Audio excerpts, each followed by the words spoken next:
time is running out for those opposing the Department of Finance transfer of the 89.9 billion pesos excess funds from PhilHealth, which were unused in previous years. Pag nakuha na po yan, mawawalan po tayo ng funds para po sa PhilHealth po. And it means a lot of people will suffer sa kanilang mga sakit pag sila ng hospital. According to Public Health Reform Advocate Dr. Tony Liachon, if the President has not made a decision on this matter by the upcoming State of the Nation address on July 22, the funds may be transferred permanently. Sana makapag-decide sila before the SONA. Kasi once na yung fiscal year ay natapos at naisoli na, Ryan, tapos na po yun. Kawawa naman ng Pilipino. Hindi na natin, fiscal year kasi, Ryan, magtatapos yan sa SONA magpapanibago tayo. So baka hindi na natin makuha ho yun. Kailangan mapigilan po yun. Kaya nagmamadali po tayo. So we have only about 2 weeks para ho i-push ito. The Department of Finance's circular mandates that the government agency return unused subsidy funds to the National Treasury. Na-analyze sila na may sobra, almost 90 billion. So, anong nangyari? Nagkaroon ng DOF Circular 003-2024 that all excess funds pupunta ngayon sa National Treasury para tugunan yung unprogrammed funds. Ang unprogrammed funds are programs na wala pa, iniisip pa lang, pero kinukuha mo na yung pera.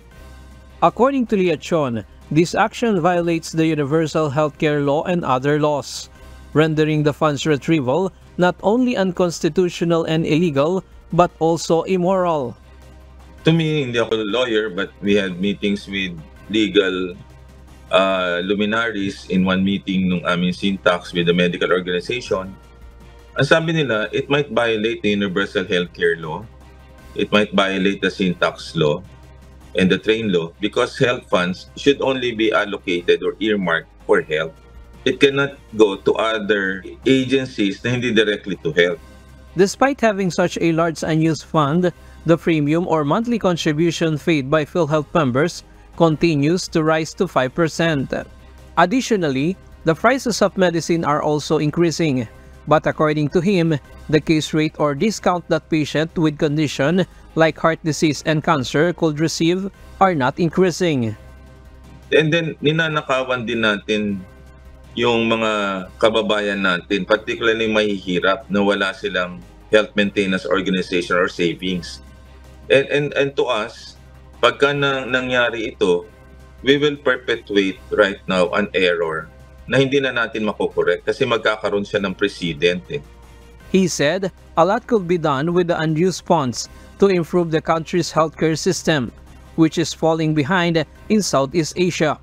For example, hospitals and healthcare facility could be built, doctor salary could be increased to prevent them from being forced to work abroad. The PhilHealth system could be strengthened, and the dream of only paying 10% of hospital costs under the Universal Healthcare Scheme could finally be achieved. When PhilHealth Chief Emmanuel Ledesma Jr. was asked about the issue at the event he attended, this was his only response. Election kayo sa mga public health reform advocates questioning yung pag-remit po, yung 89.9. Sabi, diba, event lang po. So hindi po, yes po. Very clear po yan, diba, sinabi ko. Liachon believes that the decision to fully retrieve these funds lies in the hands of the President. He appeals for the funds allocated for health and the welfare of Filipino citizens not to be taken away. Ryan Lacanlale, UNTV News and Rescue. We serve the people, we give glory to God.